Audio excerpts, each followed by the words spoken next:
Happy World Goth Day week. No, it's over. That was yesterday. Anyways, welcome back to my goofy ass little show on a Monday. Michelle Halloween, Michelle live chats. I'm just gonna do like a whole thing. By the way, those ads though were dope. Joshua, would you agree? Am I calling you Joshua today or Josh? Yeah, let's call me Joshua. Now that I'm about to be a published writer, it's time for me to get all formal and whatnot. I was gonna ask your middle name and start calling you J Millican or something. It's Stuart, which is kind of like a cool, funny middle name, and you can incorporate that however you like. I'm a big fan of middle names. But to answer your question, yeah, those ads looked great. Everything looks great. The layout and everything. I'm sitting here watching, going, nice, nice. Fantastic. Myself.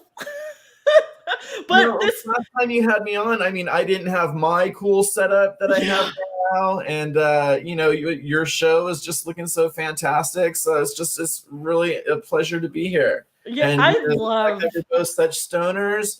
And I can just keep my bong right out here, in full view. It's just like we're gonna have a nice time. It's like 2020 all over again. That was so much fun. And I'm like, and I remember when I met you in person, and you were wearing a green jumpsuit at the House of Horrors event in Burbank at the right before the pandemic started. And I'm like, we need to be friends with this dude. Hey, Veronica, we need to be friends because, okay, he's awesome. Plus, you do everything that I want to do. So you're also an inspiration to me. And that's what I was so stoked that you said yes to come on my show again and talk about this book. Now, as I was saying backstage, Josh, I get books. Sometimes I read them. Sometimes yeah, that was great. Let me give you a nice little Amazon review. I have not finished a book this quickly. Aside from Elvira's book, I have to take that back. I think I finished Elvira's book and yours rapidly. Like in the last 2 years, those are the two quickest books I've read. Now, hers was nonfiction, and yours is fiction. And I'm going, what am I getting into? And I believe, honestly, you keep saying chapter 3 is the one. But Deeper Than Hell, for me, started right there at the fucking beginning. Okay. Oh, thank you so much. It was so good. But the thing is, it was disturbing. Okay. So, like, just to give watchers and listeners a little pretext on what this is going to be like when you read Deeper from Hell. I'm getting goosebumps. First of all, you're so sweet. It is definitely, Mick Garris said, it is not for the faint of heart. It definitely is not. This is some splatter, modern day splatter punk shit. Okay. I need Clive Barker to read that. Yeah, I didn't even know really what splatterpunk was, because really? I come more from a film background than a literary background. Makes sense. Most people who know me already know me from DreadCentral, and they know me as a journalist. So this is like a shift into fiction. And, as I've been working with my publisher and the marketing team and some of my allies, they've been saying, yeah, this falls into splatterpunk. And I was like, wow, what is splatterpunk? And it's like, I kind of like it. It's like, really gory, but, with a point behind it, not just extreme to be extreme. And that's just it. It doesn't overreach, but it's also very extreme. And that's what I loved about the whole thing. And I'll get into that because I will get ahead of myself because, stoner brain. So Josh, the last time that we talked, you were approaching what seemed to be at a crossroads, like many of us in 2020. And then you had some drastic life changes spurred by the pandemic. You went kind of quiet after, I remember our 420 episode, you were like, oh, I fell in love. And it was just perfect because we roomed up during the pandemic. Yeah. At the beginning. And then you got kind of quiet in 2021 because you became a papa. Yes. Congratulations, by the way. So I think I said that on social media, but that's the verbal one. Thank you. It really does change everything. I've said it before. It's like, life naturally happens in chapters, but then when there are certain times in your life where it's like, well, this is a whole new volume. And, becoming a father for the first time, in my 40s, that's like a whole new volume of my life. But yeah, so much has happened since, you were talking about it before we met when I was doing my talk show, Chronic Horror. So and thank you. It was really just kind of like getting its legs, and we were like 2/3 of the way through the first season, and then the pandemic hit, and we had to kind of like pull all plans to do any in-person thing. Give you all a little background. It has to do, it's a talk show. So there you go. You can't be in the same room with someone, but we would also like smoke weed and eat together and then hang out and watch a movie. So it was very, all kinds of pandemic no-nos. So Is that what they said? Pandemic no-nos? You know what I'm saying. You can't be sharing a pipe with someone. Oh, you can't touch things. Yeah, you're right. Yeah, that's what I'm talking about. You know what's funny is I went to this retreat last weekend, not this past weekend, but the weekend before. It was a witches, weed, and wine and whatnots retreat. I think I saw something about that on your of my thing. It was much fucking. So we're sitting here in this house, and did I think about like when I read about like the requirements? Yeah, you have to be. COVID rules apply, but of course the masks were, we're fine. We're all vaccinated. Masks were optional. None of us wore a mask. A lot of us wore Crocs, but we're sitting in this house, this gorgeous Airbnb in Enumclaw, Washington, because that's where I am now. And I'm in Washington, not California, and not in Enumclaw. But anyway, so we're in this house where you just hear coughing all day, all night, right? Well, right. We didn't share shit, but it's just all of us stoners. Yeah. Isn't it crazy now how like coughing, like everyone kind of like looks at you like, what's wrong with you, And I'm like, it's like just wearing a shirt, like it's not COVID. I smoke weed, Where'd you get that? I need that shirt. I know, exactly. I mean, you really do. I mean, I cough in public and it's like, no, I'm a stoner. It's cool. That's all it is. We're just high, okay? We had to get our fill. Yeah. So anyways, you became, so you went really quiet in 2021. And I know that you had parted ways in a good way with DreadCentral to do, I feel like what you said was you were working on something. I feel like you gave us a little bit of a teaser. Plus you wanted to embrace fatherhood, the beginnings of fatherhood. That's the thing, I had been a editor-in-chief. Well, first of all, I started at DreadCentral in 2016 as a contributor. Oh, okay. Yeah, I became managing editor, and then I was editor-in-chief for 2 years. And then, my son was born in October.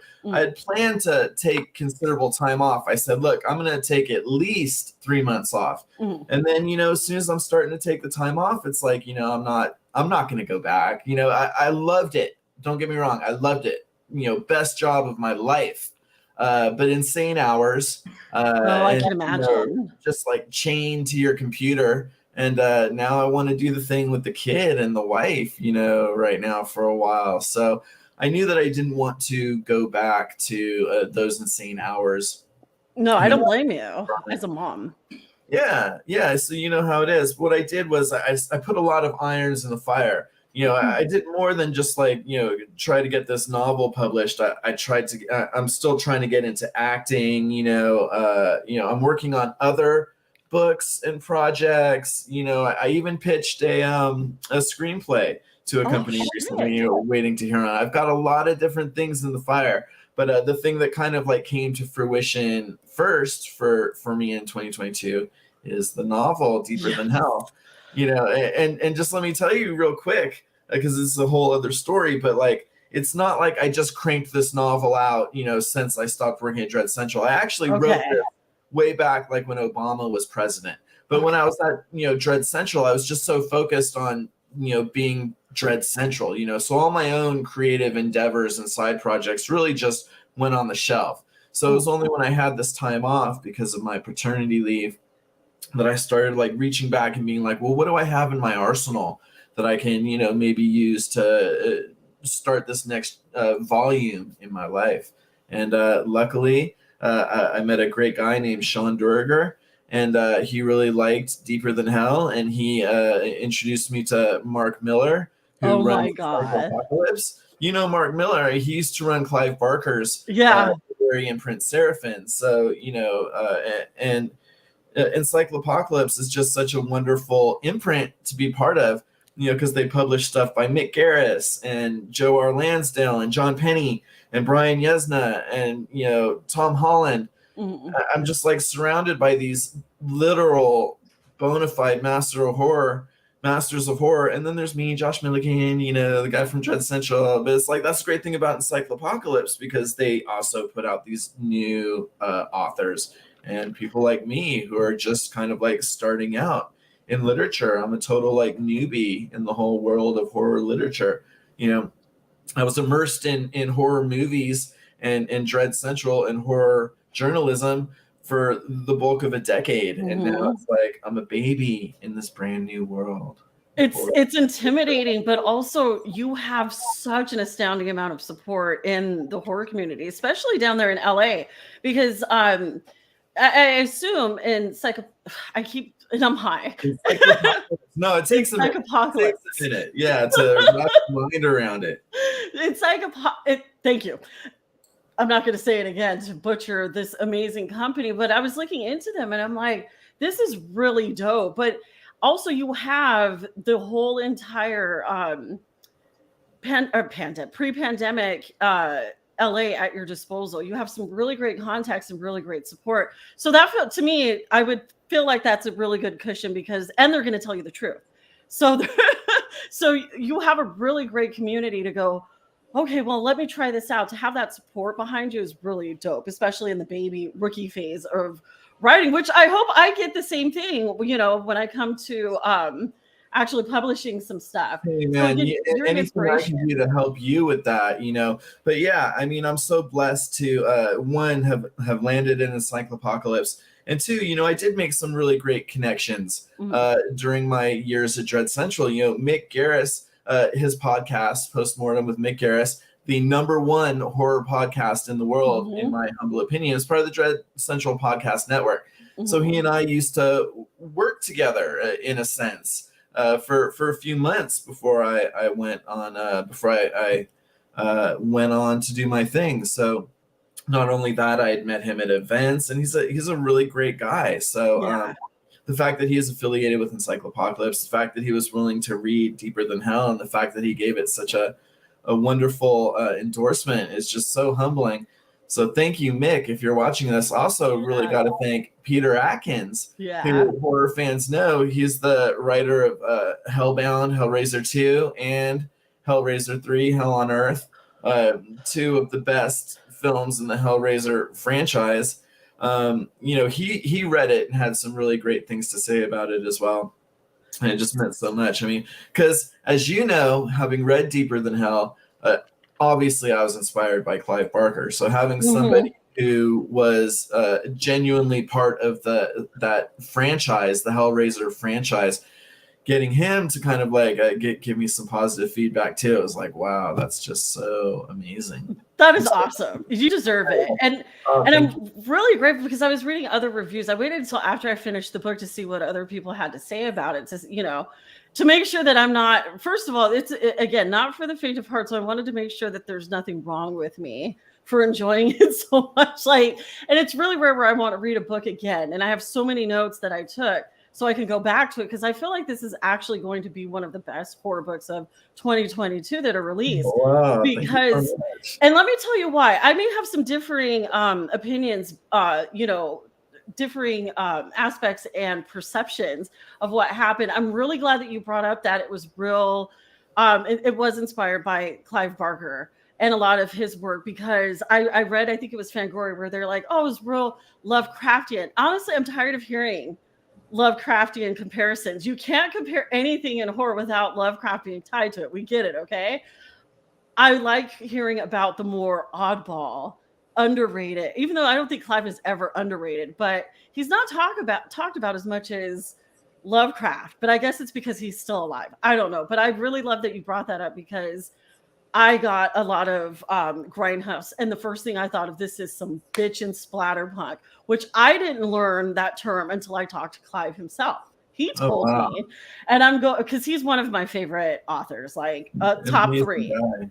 Yeah, and so everything that he does is amazing. So one of the things that I want to bring up, and I'm definitely not going to offer spoilers. I do want to bring up character names. Mild spoilers. I think it's all right. Okay, they're mild, because there's one I cannot avoid that I'm really excited about, but it's like 3 questions in. Now, you captured some nightmare shit, and things that I couldn't convey in words if I tried, because I've seen a lot. I feel like I've felt. When I'm reading a book, I picture it like a movie in my head. That's how I read. So I'm actually seeing it too. Because I come from such a film world. I kind of wrote this with a cinematic eye. Okay, so, and that was, that's a really good, that's a really good thing for writers to hear, because I've heard a lot, even from like Stephen King, like, oh, well, don't be inspired by what you saw on TV. And that was from his memoir, and which was written in 1990, where TV was the worst thing you could do besides, video games and music. So it was kind of, to me, it's an outdated thing. We came from horror films our whole life. Of course, we're going to have to write it. And we're both into, movies a lot. We're into the behind the scenes stuff. It's deeper than wears its horror inspirations on its sleeve, Yes. with Easter eggs and straight out shout outs to horror movies all through it. So, And I'm excited that you brought that up too, because I wanted to ask you about all that. Now, what you did is you put some nightmare shit into words, things I couldn't convey, like specifically vomit orgies, and I read that section over and over again. And this is when Sonny was in a coma, and he was opening different doors in this house that was dozens of stories high. And I think it was when he wasn't with the evil German, who wasn't that evil to me. Like, I kind of got, and I hate pronouncing it. I think I'm going to pronounce his name wrong. Hoptundel? Hopsnadel? Hopsnadel. I like that. Okay, I'll go with that. Hopsnadel, which was like, I told one of my kids about the nose. His acolytes noses. The guy who interviewed me for New Morgue too, he mentioned that too. He's like, the nose, and I'm like, oh my god. I'm not mad at it. I'm such a perv. I'm a very sexual human being, so to me, I'm going, okay, I need this. I actually want Deeper Than Hell to be made into a film because I need the visual. But that's a question or something I'll talk about later. So you were able to capture like vomit orgies. I've had nightmares where I cannot stop barfing. And it's like, you've clearly had those dreams where you're barfing and it's just like this dry, crusty shit coming out of your mouth and it won't stop. Really, it's just because you had hot mouth all night. And especially in that scene, in that section of the book, the house with dozens of stories high while Sonny was in that coma, where does this come from in your morbid brain, Josh? I mean, Joshua. I don't really know, man. I try not to self-censor. I try to just go with it. It's just I put myself in that situation where it's like I'm telling you from the start, this is this guy's in a medically induced coma, so it's like it just sounds like such an oppressive situation. And it's as though he's in this unimaginable, like the most insane haunted house to the 10th power, and I just imagine opening all these doors, vomit orgies. It's just, that's just one of so many things. I also shout out human centipedes and yes, you did massacres and evil clowns. So there's Pennywise in there, it's just like, the idea was like, no matter what you find scary, it was there in spades, that there was no, and also maybe inspired a little bit by that great scene in, Cabin in the Woods, where they go down into the system, the elevator in those chambers, and you see like, all the horrors at your disposal, anything that your mind can come up with. It was kind of like he was trapped in that kind of situation, in that kind of scenario, because it's just kind of like that's the most terrifying thing to imagine about being in a coma, is that it would be somehow this ordeal, that it wouldn't be like this restful meditative thing, that it would be this like oppressive, hellish hellscape.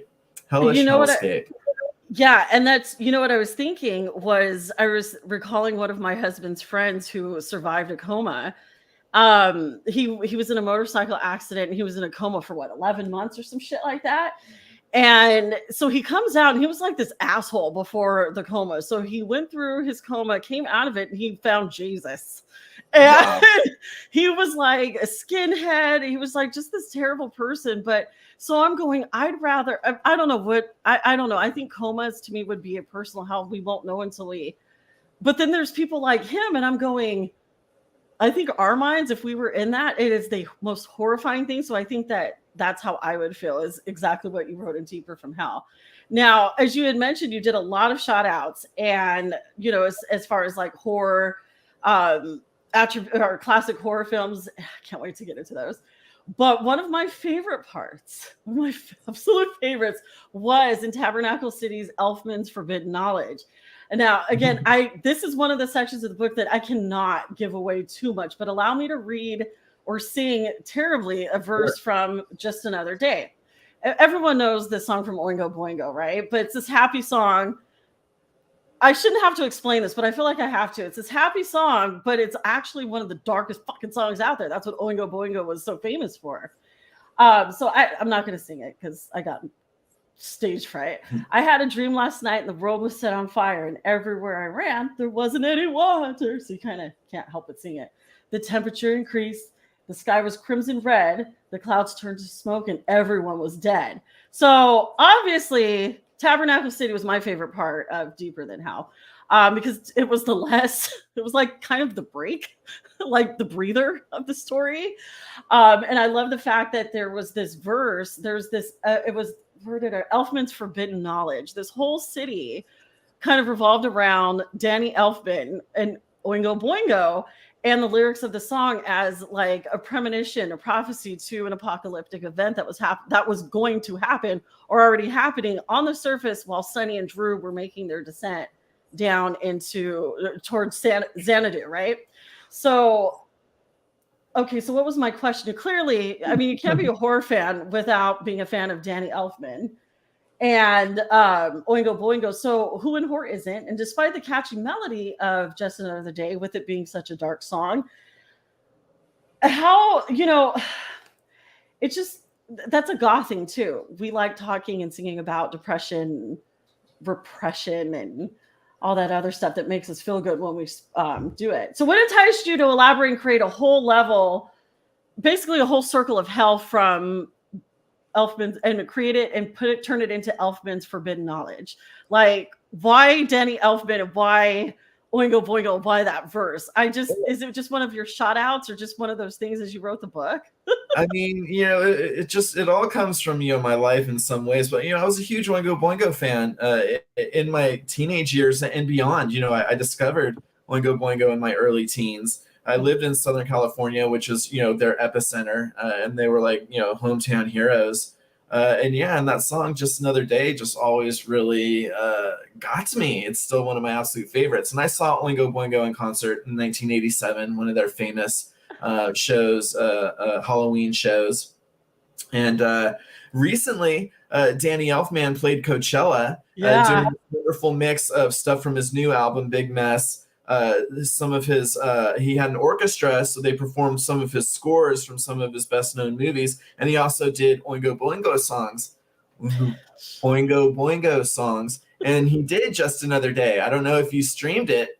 I did it both nights because he did it twice. He did Just Another Day, and it was fantastic. And Danny Elfman is like getting this new surge of fame. He's going through this kind of creative renaissance right now. And like I said, I wrote this book like 7-8 years ago. So, Danny Elfman's always been like kind of a god to me. But then, now he's like having this resurgence, and it's so timely. And I just thought, I just imagined this cult leader, just being equally as enamored, loving Oingo Boingo and Danny Elfman as much as I did, but kind of like taking it to this, cultist utopian level. And it just seemed, why not, to base a whole cult and a whole religious philosophy, behind these Oingo Boingo lyrics, which we should explain. And I don't consider this a spoiler, but okay. Danny Elfman is an interdimensional emissary. Okay. I see that. Just Another Day is a prophecy. It's almost like one of the 7 seals. There's so much more to it than this. But it just seemed like what a great thing to incorporate. Now, I have to mention, I'd be remiss if I didn't mention, because it's so crazy. Because like I said, I wrote this book, 6 or 7 years ago. A few years ago, just before the pandemic, I became friends with Richard Elfman. Elfman's big brother. I was going to bring it up. He and I have become like friends throughout the years. And in addition to Deeper Than Hell, which is coming out, I'm currently writing the authorized biography of Richard Elfman, who's the founder of the Mystic Knights of Oingo Boingo, writer, director of Forbidden Zone. It's an authorized biography, meaning he and I sat down and I just pressed record on my tape recorder. And we did this for weeks, months, where he just, and he would cook for me, and we would drink red wine, and we would smoke weed. And it's just like, everything out there about Mystic Knights of the Oingo Boingo and Forbidden Zone, that can all be summed up in a few Wikipedia pages, but we get so deep into some of that. It's crazy. And, it's wild that, Deeper Than Hell is coming out at the same time I'm working on, Richard Elfman's biography, since he was the founder of Mystic Knights of the Oingo Boingo, the theater troupe that birthed the rock band Oingo Boingo. Yeah. It's just crazy the way the universe all leads together. And I have to attest to that, because the timing of me reading Deeper Than Hell mixed in with an interview that I had just done with a goth punk band, and I'll get into that, a post-punk band, and a horror filmmaker that I spoke with last week too. And one of the things that kept bringing that were syncing up for me in this experience with Deeper Than Hell, talking with the lead singer of Urban Heat, amazing post-punk band out of Austin, Texas.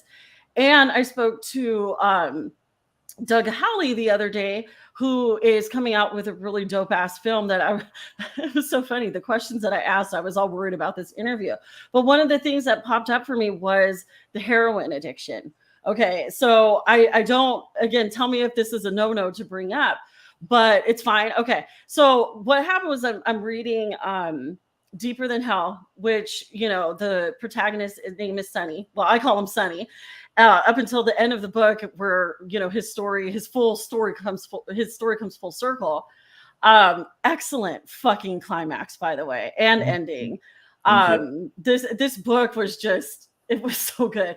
And then Drew, they're both junkies who are basically living in tunnels underneath Las Vegas. Are these real places? Because here's me going, I should go next time I'm in Vegas. I might be stupid and go venture. You actually shouldn't, and not because they're not there, but because they are. And I was kind of like trying to dance a line, between being realistic and glamorizing it, But no, yeah, you can. I've always been really interested in people who kind of like drop out of society to kind of like make their own world underground. And I saw this documentary in the 90s called Dark Days. You should look it up. It's this black and white documentary. And it's about homeless people who were living in one of the Amtrak tunnels in New York City. And it was more than just like, homelessness is a big issue right now, everywhere in America. You see a lot of tent cities popping up. But this was more than that. This was kind of like they were so far away and separated that there really was like a community feel to it, So I've always just been really fascinated by the idea of communities underground. So, I was fictionalizing a real situation. There are homeless people who live in the tunnels beneath Las Vegas. It's not a utopia. No, I'm pretty sure it's not. Like, and I shouldn't say, I should go and take a picture for Josh or some shit like that. I'm also trying. I live just outside of Portland, and I'm actually very, very intrigued with the unhoused here. Because they're shit on so much by the media and, conservative society and just regular suburbanites. And I'm going, these people, from my experience, hanging out in downtown Portland versus downtown LA and whatnot is a drastic difference. We've met, addicted people. And this is what was really profound is addicted people who are addicted to something, they have this stigma against them, like mental health is an issue or they're just societal rejects. They're actually functioning human beings that just they have a disease that nobody wants to help them treat. And what sets Portland apart from places like LA, from what I've seen, because I'm really interested in activism, being an activist for the unhoused as best as I can, was that they're treated like trash because of their addictions. Like Oregon, people in Oregon are bitching about, drugs are decriminalized. That's why, the homeless are ravaging. The streets are laced with meth. Really, it's not meth, it's fentanyl. Where do you get that shit from? So anyways, not to go onto that tangent, but what intrigued me was that I was speaking to the lead singer of Urban Heat, who is a recovering addict from heroin. So always an addict, right? But he turned his pain and his addiction into something beautiful. And this band is absolutely incredible. I got to share them with you. And they're so fucking good. And then he's telling me this, and I had no idea. He just opened up to me his whole story, and how he got clean was really cool. But then I went and talked to, and again, reading deeper than hell, thinking in my mind, I'm thinking of Sunny and Drew. I was speaking to Doug Howley, director of this movie, this upcoming film called Sweet as Day. And he revealed, and I don't think this is a spoiler because it was on my show. He said the lead character in the film is a Black woman, but she's also a functioning addict. And I'm going, see, this is really interesting. And I think it's important because the way that Deeper from Hell is written, and from Sunny's perspective, he ends up being kind of like this hero. He's brave. He keeps going. He has this ridiculous will to live, to reach Xanadu. That's his one purpose in his otherwise shitty life. And, you know, is he this kind of hero at the end? We don't know until you read the book, right? But I'm reading this from the perspective, and I'm going, I feel bad for him, but also he's empowering because he's just going through it. There's no stopping him. He can't go back up. He can only go down, and he's okay with that. So what is your thoughts on functioning addicts? And that's the perspective of this type of horror, the splatterpunk, which is going to be very shocking to the normal, horror reader. And they're going to be like, why, how come Sunny, and not a spoiler, how come Sunny didn't just go seek help? That's what they always say. Sure. I'd love to address that. I mean, that's almost like the elephant in the room, because, it is so deep into heroin specifically. I've never been a heroin addict. I've never done any sort of injections, but I've been really fascinated by heroin. And a lot of that has to do with writers I've read, like William S. Burroughs, of course, but also Jim Carroll, who wrote the Basketball Diaries. I mean, they both just portrayed heroin as something that was almost religious, and in both cases, there was a nightmare side that came with it. And, I think about William S. Burroughs, just describing this something that was worth enduring the torments of hell to achieve. The way he made needles seem so seductive, and then, David Cronenberg's film version of Naked Lunch, just the idea that, this guy is just so addicted, and his whole world just becomes, that was another big influence on Deeper Than Hell. I've never been addicted to heroin. I have known people who have struggled with heroin, and it's a crazy thing, people who have been close to me, I've seen at various stages, and, lost some people down that road, and also just, people in popular culture who you feel like you've made a connection with, in the 90s, Kurt Cobain, and lead singer of Alice in Chains, Lane Staley, two amazing vocalists, and heroin pulled them away from living the dream. The rest of us just on the outside going like, we want what you have, but heroin was the straw that was even worse. So heroin is really just more of a concept of whatever it is that just you feel is more important than life itself. And these characters living in tunnels, you feel kind of like removed from society if you're homeless, and then you're removed another level when you go like underground, and I really kind of like wanted to explore that, thematically, you're removed from even by just a few feet. You're so far removed suddenly from society, and this comes from the idea of like service tunnels and subways, abandoned subway tunnels, and it really doesn't take long for it to become really otherworldly, and I was just so fascinated with that idea and those settings, and I just wanted to keep going further and further down. And addiction is just a perfect metaphor for, being in that downward spiral. And it's, depending on who you talk to, preface I'm not the expert on addiction. I leave all that to the professionals. But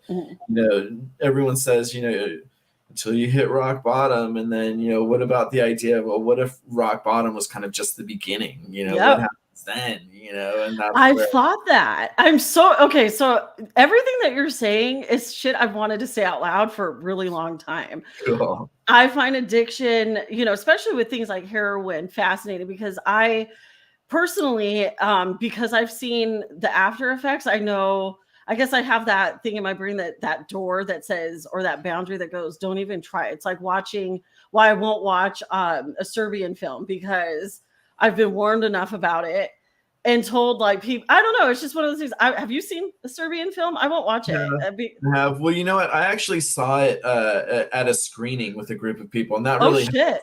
Because it was almost like we had survived a plane crash together. There was like the shared trauma, bonded by shared trauma. It was like, it's not just me. It's like we all have to deal with this now. But yeah. See, I won't watch a Serbian film for the same reason why I won't, try heroin, because I know what, like, I drink socially, and I know what it's like to go, maybe just one more, because this feels so good right now. Mm-hmm. And the way it alleviates the pain in that immediate moment. Like, I totally get it. And I am fascinated by it.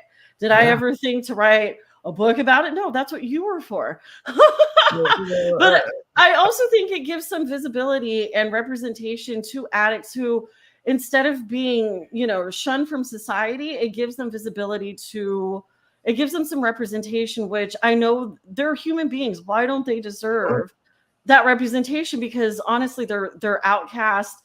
We're outcast. We were, as horror fanatics, nerds, movie nerds, or comic book nerds, or whatever the fuck we were when we were kids. Why would an addict be any different? And so to me, what I'm starting to see, with shows like Euphoria, Deeper Than Hell, books like Deeper Than Hell, bands with recovering addicts who survived their addiction, so in their life's journey so far, and now a movie about a functioning drug addict who basically decimates a supernatural entity for an entire town that didn't give a shit about her in the first place. That's why this movie is going to be so much fun. I feel like addicts deserve some visibility. In a sense. That's why I'm wondering, like, what is an addict going to think of Deeper Than Hell? I would love to hear reviews if you have those, if you can remember, or because I have like the shortest term memory. If you get any feedback from an addict, I'd love to read it. So far, no one has told me, has communicated that to me at this point. I really hope I don't glamorize drug use. No. And I hope I do, like you said, I hope this is humanizing, but it's like, I've just been really inspired, I really, more than real life, Deeper Than Hell is inspired by films like Requiem for a Dream and Trainspotting, these like desperate characters who, have, can choose life, but instead choose something else. It's that choosing something else that I've always been so fascinated with. It's about time after time. Sonny doesn't dig his way. He doesn't climb upwards. He keeps going down, falling down, and digging his way down and falling. And yeah, it was just, what if it just doesn't end? What if it just and that's what I was worried about with the book. Is this going to end? Because, and part of me was like, I don't feel like Xanadu is going to be the answer. Like, it cannot be this good. So right away I did pick up the journey, not the destination. Okay? And that's another thing that I loved about it, because it's kind of like, it's someone's life. It's his life. It's not our life. It's his life. It's his journey. And that's all life is. That this end game is just death for us. And even that's like, cool. It's fine. So right away I picked up on Drew's decaying corpse. Okay, the way that you described Drew. It was a homage mashup of Jack from American Werewolf in London and Tyler Durden, which you fucking said. You said in the book, and I was like, yes! I felt like such a valid horror fan reading Deeper Than Hell because I was picking up on everything you've mentioned. But I also picked up on his decay, which for me, again, as I was reading, is the marker of time, which doesn't seem to exist in Deeper from Hell. So I love the fact that you kind of like explain that later on, very simply and very short, that was basically Drew's only marker as how much time has elapsed, and how Drew or how Sonny knew the time lapse of decay of I keep saying Tyler. I kept wanting to call him Tyler. It's Drew. Fascinating character. Again, brilliant writing, Joshua. That's what it says in my notes. I kept putting brilliant. But I'm curious, and maybe I missed something while reading because I kept getting these surges of adrenaline.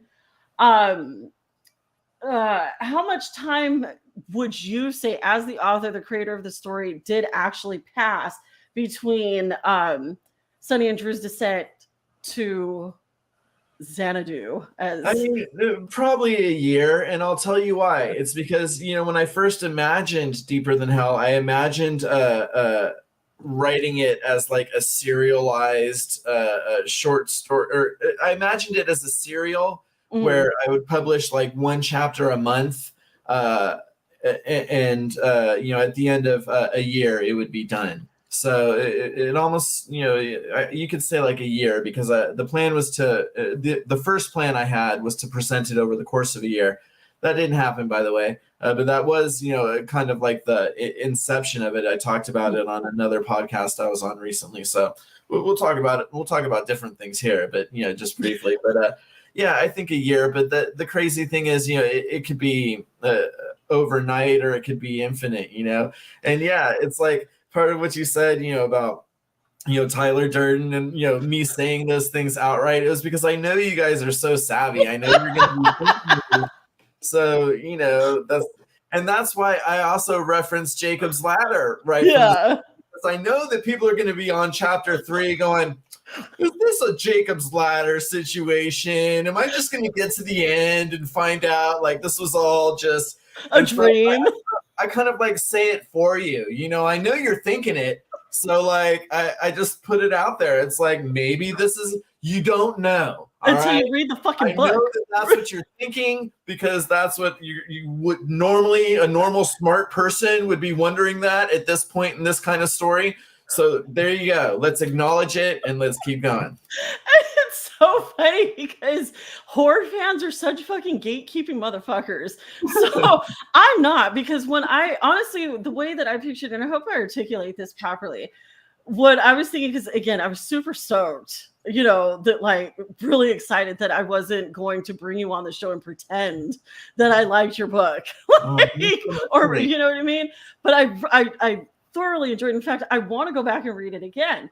And so I might go read it to my husband because he doesn't read. And so it's coming out on audiobook. Yeah, I don't know the exact date, but it will be released on audiobook. I forget the guy's name. I'm sorry. I'll have to give you a shout out somewhere else. But we interviewed quite a few people, and the guy who we picked, like he's really cool because he's kind of snarky. He really has this kind of like, because Sonny, he's the protagonist and everything, but he can be a bit of a whiner. At times, he's a little woe is me from time to time, a little bit of an Eeyore, and this guy kind of embodies that from time to time.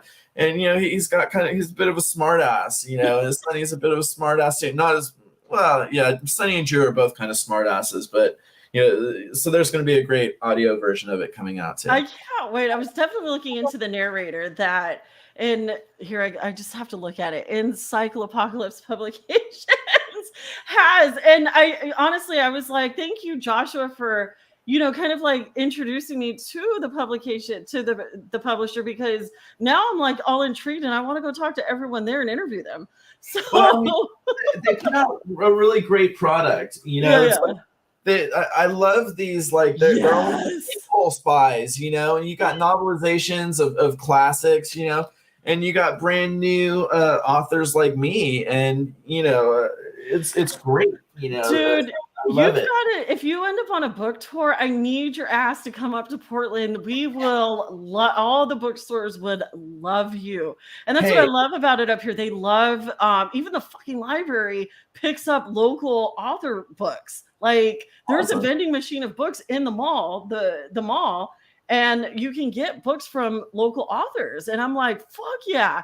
So just I'm down with the idea of a book tour. I really don't know anything about it. So if someone out there who does book tours for a living wants to give me a call, and excuse me, I'm drinking some 7-Up over here. Hey, yeah, book me a book tour and let's hit the road. Let's sling some of these books. And to hear you talk about it. So, you know what I mean? Just talking to you about it is a lot of fun. Thank you. It's fun for me to talk about it too. It's so much, I can imagine, like, everything that you're doing, I can't wait to do, but I'd love being able to do it with you because I've always been such an admirer of your work.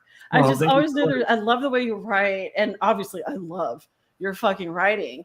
It's just deeper than hell was just this whole experience where I felt like I'm not the gatekeeper who goes, oh, hey, I get excited when I see a homage to a horror movie that I go, oh, hey, this must be inspired by this character. And then I get validated in my horror knowledge when it's actually acknowledged. So I totally appreciated all the shots in your I know what you're thinking about Jacob's Ladder, but the thing is you did it in a way that this was, you can tell where your inspirations came from for certain scenes and whatnot by the comparisons.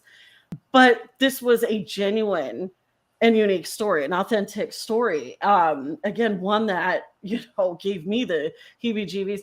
And Gloria Leon, read the book. Yes, you will get it on June 14th, and we'll get to that. So, okay, so we still have some time. Now, the book does come full circle, but there is definitely room for another if you decide that you want to go that route. There is a way that you could... for fans of the story that can go, oh, can we get some more of that, please? Because I did want more. I think the book runs about a total of 188 pages. It's pretty yeah. Yeah, it's a great read. Josh, whatever you have for me to read, I want to read it. So it does come full circle because the storytelling is absolutely fucking fantastic. One of the things that I did capture was how intellectually wasteful humans are, and I may have been stoned when I wrote my notes, so forgive me. Wasteful humans are when it comes to our understanding of the planet that we were fucking created from. And I've noticed lately quite a few horror fanatics bring up the alien world below our feet, and not only below our feet, but especially in the underexplored ocean. Except we're sending dicks into space, there's nothing fucking out there. Stop it. So we have all these fucking idiot billionaires. I think it's all a construct. And I think the sci-fi aspect of Deeper from Hell kind of covers that. We have the resources, but we made the choice. You talk about these choices that people make to go, oh, we're going to go explore something we're never going to fucking figure out. It's like kind of the way that I perceived it, the way you wrote it was space, the universe is just a dumping ground for dead alien bodies. Yeah. Like, that's all it is. Yeah. Like, I was, there's this whole, basically there's like a sci-fi chapter of Deeper Than Hell. And it's funny that you're bringing it up because, it was very different when I originally wrote it. When I was about to pass it off to Encyclopocalypse, I was like, you know what? This chapter I wrote, the original Wonderland chapter, I kind of like threw it all aside and I rewrote the whole thing because I like sci-fi, don't get me wrong, but the idea of trying to like write about these alien visitors from another planet, it's like I've heard it all before, and I kind of had this train of thought. And I know that I'm not the first one to have this idea, but I combined this thought with dead alien theory. But, I just had this idea where, they're not coming from space. They're right here. They're just hiding in the oceans and underground. And it was such like a neat way to think about extraterrestrial. So there really is no such thing as an extraterrestrial, because what dead alien theory is, it posits that any society smart enough to achieve intergalactic travel will actually become extinct before it gets to that point. Because you put yourself on a path where you'll run out of resources and lead to your own extinction before you can actually come to fruition on what you have the potential to do. So, this theory posits that there really are no other extraterrestrials, just a bunch of dead aliens on other planets. And one day we'll be the dead aliens on Earth. So I had this idea that, what we think of as grays, that they're actually these like, I don't know, goblins, underground. And maybe they even like the fact that people think they're from outer space, because then it makes people think that they're smarter than they really are. They're these goblins. They're like, oh, cool. They think we know how to fly to other galaxies. Oh, all we know how to do is fly through the hollow earth and land down here. And cool. They were intergalactic, and we're really just hanging out right here underground. So that was like a fun way to think about aliens. It was a dope ass fucking way to think about aliens. Intraterrestrials was the are you going to copyright that? I mean, I've never heard that before. When they write about the etymology of a word, they'll say first used in Deeper Than Hell in 2022. I hope so. But yeah, I use the term intraterrestrial as kind of like, those who are really in the know that there really is no such thing as an extraterrestrial, and they should technically be called intraterrestrials, because the grays and the tall whites or whatever, they're really just these goblin species. I am so about this, and I really do hope that you write something along that line, or we're just gonna have to do another podcast and just go off on a stone tangent about. Sure. I want to go more into that, but I want you to do your promotions for this book that deserves fucking. What is the fucking Bram Stoker award, because this shit was so fucking good. Thank you so much. And honestly, it's just funny how lately the things that are coming to me, I'm going to promote the fucking shit out. I don't care if it doesn't hit right off the bat. I'm going to force your book into people's fucking noses or without noses. Well, that's a great thing about a book as opposed to a movie. I don't have a window, really. That's true. I love that, I'm getting support from you and from, my imprint, to go out and do these podcasts and things like that. I'm getting support from Phantasmagoria. I'm going to be releasing some articles on a lot of other big horror websites in the coming weeks, especially in the days leading up to the book's release. But what was the question? I don't know. I forgot. I'm just so.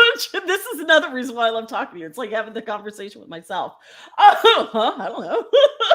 I was doing a podcast earlier, and funny enough, I'm still on the alien thing.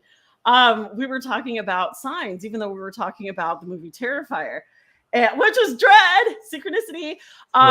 So we were talking about aliens, and I'm just, again, this is one of the things I'm fascinated with besides addiction is I'm not interested in what's out there. I want to know what's already here. So this was just a big deal to me. And we were talking about the grays. We were talking about the ocean. I think, what movie really kind of captures my perspective of what lies beneath us in the ocean, besides King Kong and, because now I'm all fascinated with the fucking Hollow Earth, Pacific Rim, because where the fuck they come from? Exactly. Know what I mean? Oh, and there's another one that was a really good one recently. What? Underwater. Oh, dude, that movie was, funny stone story that I think you'll get. Sidetrack for just a moment here. Sure. I watched that. So we were living in Southern California during, all of 2020. We moved to just outside of Portland this time last year in 2021. And I remember getting here and going, shit, I'm bored. I'm depressed. I got to watch a horror. I'm going to watch this fucking underwater movie. And I told my oldest son, who's a big time stoner himself, he goes, Mom, because he stayed in Southern California. He goes, Mom, we watched that at the beginning of the pandemic. And I'm like, no, we didn't. You've done it before too, but this is the first time it's happened. So I'm watching Underwater here. I have no recollection of watching this movie in 2020. He goes, I remember you took a dab that night. I'm like, well, that was why. I don't like that. I did that with. This was crazy because I did the same thing. Like, this is a long time ago.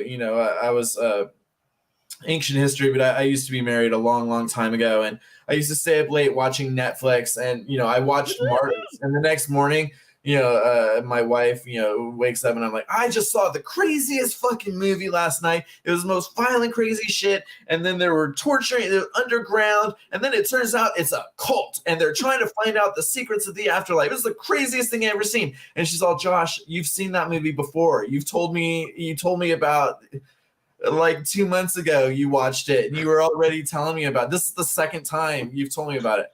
And I'm like, wow, how high was I that the first time I saw Martyrs, it didn't even like sink in.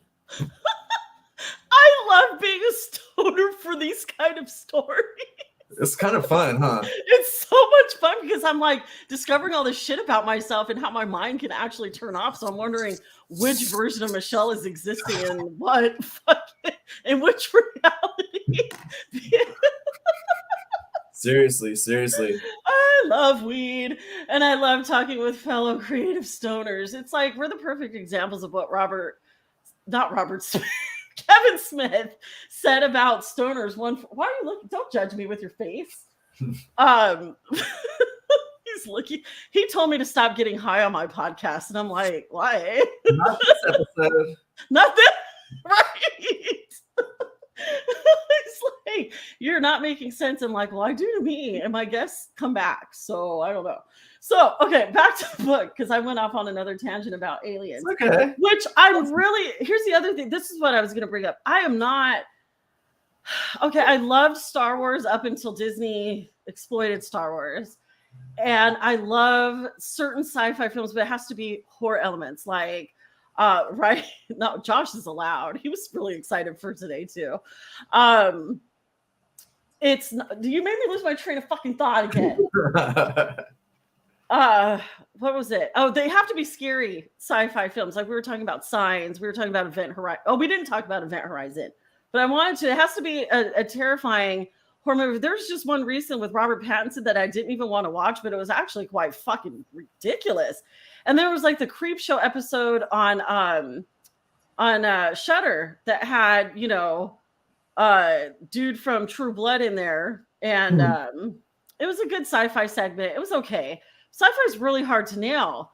It is. You know, I love sci-fi, but when it came to kind of like writing it myself, like I had to like find a really gritty vein to tap, you know, because I couldn't go the Star Trek direction, and you know, I had to kind of like, but you know, Deeper Than Hell, the whole book takes place underground, so it was kind of like just I had to think of a way to reframe the whole idea of aliens and just make it gritty and dirty, you know. Yeah, it was like sci-fi grindhousey. And which is funny is like the descriptions that I put while reading the book was obviously this was a total splatterpunk cult classic. But it was grindhousey. It was torture-y. That's so California to me. There's grindhouse, torture, sci-fi. Even one character, Thaddeus, I got steampunk out of him, like the junk man. Yeah, that was dope. And I never expected that. I never saw that coming. Well, a lot of that has to do with the fact that, you know, like I said, I originally kind of conceived, you know, okay, there was a literary website that put out this contest where they wanted to find writers to write these serials. So I entered the contest, and one of the things was, you know, give us an outline of each of the 12 episodes. So I came up with these 12 episodes. And, you know, each one I kind of wanted to feel a little encapsulated. And, you know, we should make it clear, you know, because we've been talking a lot about aliens. There's really no aliens in Deeper Than Hell. You know, it's and that's just like really one part of it. And, you know, I really did kind of write, okay, well, this is the aliens chapter. But there's also like, well, this is the torture porn chapter, you know, and this is the body horror chapter. And this is the cult horror chapter, you know, so it makes sense that people will like use a lot of different terms to describe this one book because it purposely goes in a lot of different genres. I loved it.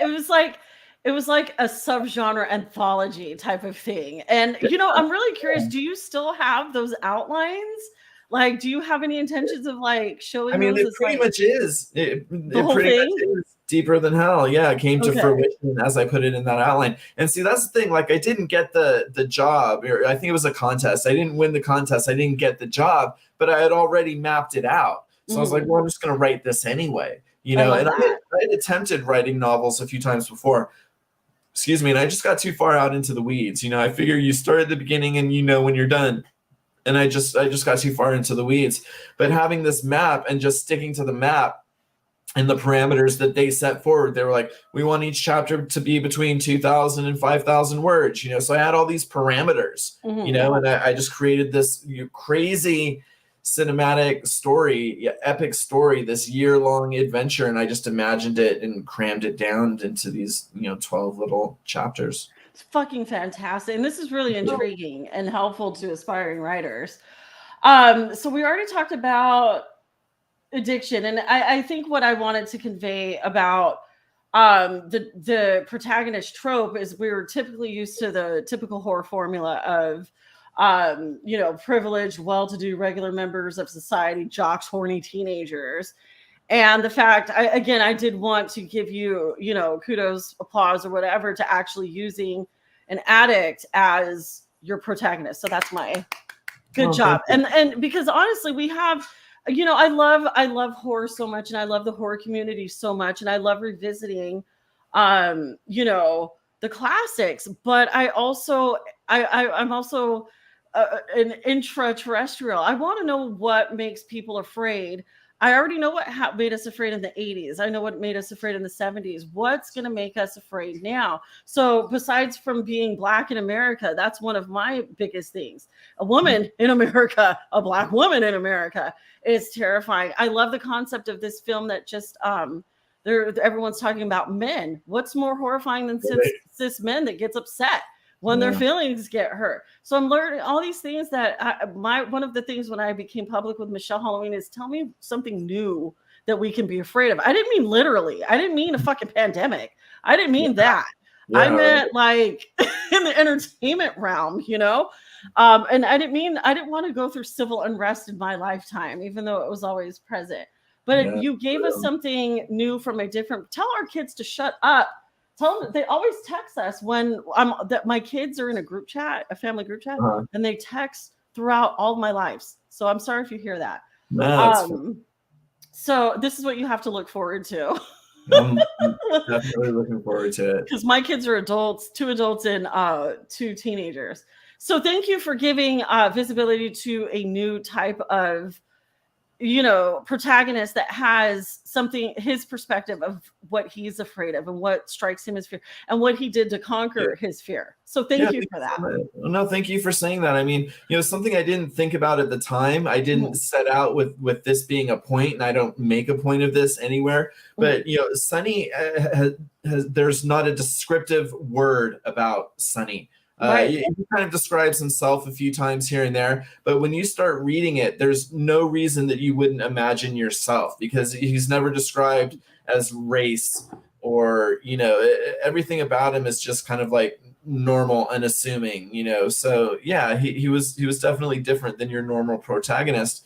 And I think I just wanted people to, as quickly as possible, just identify with and walk in his shoes, That's actually genius, especially in this day and age. I'm glad you brought that up because when we're reading books now, especially people of color in the horror industry, because we're looking at more visibility and whatnot, and getting more representation in horror. When we're going into and casting, let's see, Deeper Than Hell becomes a book. If they cast, they cast the best actor. They cast the best actor, like George Romero. Because Sunny has never been defined in terms of his race or what he looks like. So, and I think that's absolutely genius. And I kind of touched on that with Doug Howley a little bit. And I think that's I actually think that's genius as a writer. And it also shows your dedication to the genre, because if Deeper From Hell becomes a film, you're not going to give a shit what the characteristics of the actor is, as long as they fit the role.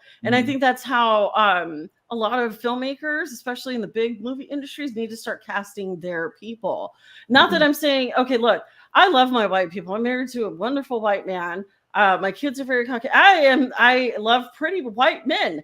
I love, I don't, it's not that, it's just, we need more of us in these films. So if, let's say, Josh Millican wrote this fantastic book that Sony, or fucking hopefully not Warner Brothers, but a major film company comes in and they go, well, how are we going to cast Sunny, or Drew, Thaddeus, even Sunny's sister? Who are we going to cast? They're not going to be looking at, they're not going to go, they're not going to go, hey Josh, what do you? You're going to say whoever fits the role, and they're going to have to abide by that. And I think that opens up a lot of room and representation for people of color, women, even trans women, to go, hey, I want to play Sunny. I mean, Sunny could essentially be Sure. a woman in some cases, but it's like kind of like Clive. Like, and this is where I see a lot of Clive in you, a lot of inspiration from Clive Barker. So were there any parts that in Deeper Than Hell that were hard to write for you? Like, did you scare yourself at all during the writing process? I mean, there are a few things that I look back on and I was just like, oh my God, like, what did I, the nose, obviously. I loved that though. And then at the end, when he kills and eats the monkey, it's like, why, dude? Why? But then it's no, you have to show your commitment. This isn't easy if you want to join the club. Slight spoiler, I'll just kind of like leave it there. Everything but the hair and bones. Right. And I'm not mad at it because, again, that's what splatterpunk is, bitch. You came to this shit for the horror, and we're telling you, if you want to be entertained, you want to be wowed, you went. Hereditary is a really hard movie for me to watch. I think I've watched it 2 times straight through, but I fucking love it because it fucked me up, and that's what horror is supposed to do. So let's see here. What else do I have? Well, just real quick, Clive Barker, basically chapter 3, the infamous chapter 3 that I keep like talking about, the nose. I mean, all that is like very Clive Barker inspired. It's basically a cult of wannabe Cenobites who you watch the Hellraiser movies and every time like the Cenobites arrive, you kind of feel like you're underground all of a sudden. You're somewhere else, And in Hellbound, when they actually go into the Cenobites domain, even though there was a sky and Labyrinth was floating there, it still felt like it was hell. It still felt wasn't like real. It was low, It was underneath. That's what I always say. It was underneath.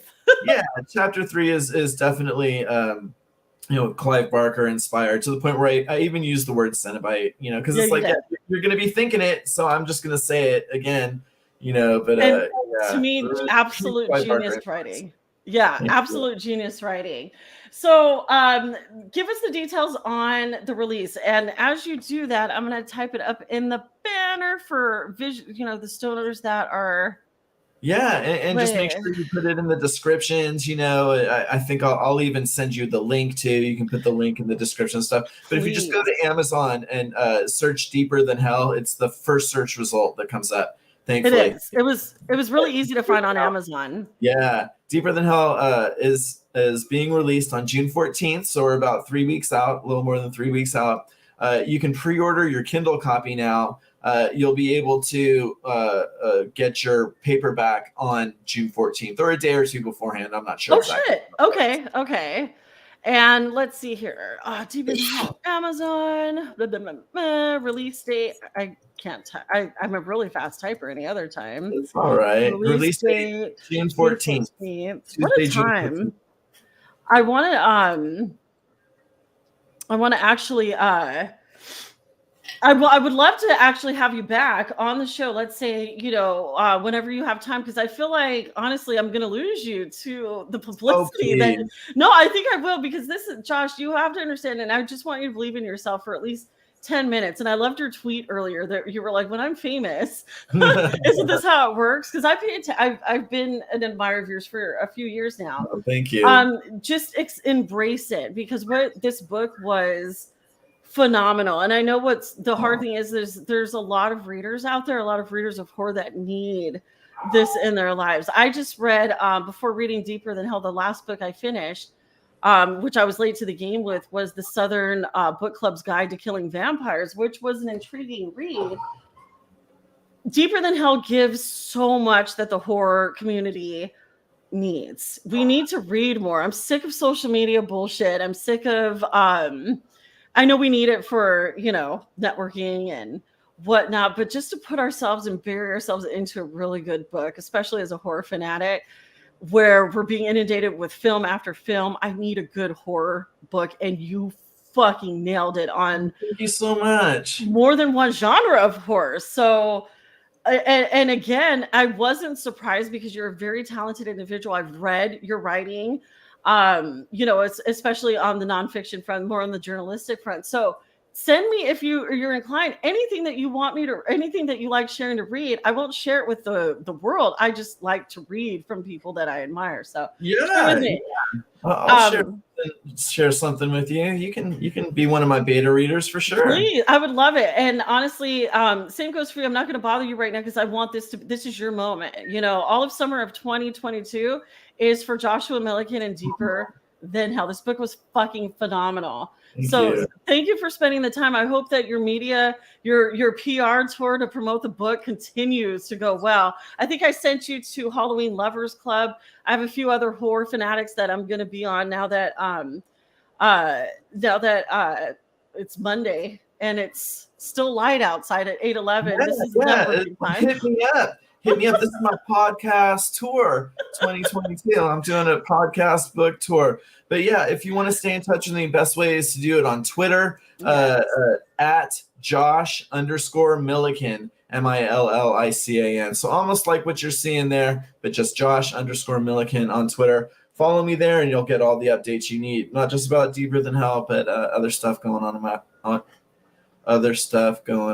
my life. But thank you so much, Michelle. Like, this has just been really heartening for me. You know, being a first-time novelist is scary. You know, this is like a dream come true. Like hearing that you really enjoyed it. So thank you so much. More than once. And I know I'm going to be reading it again. Really mean a lot.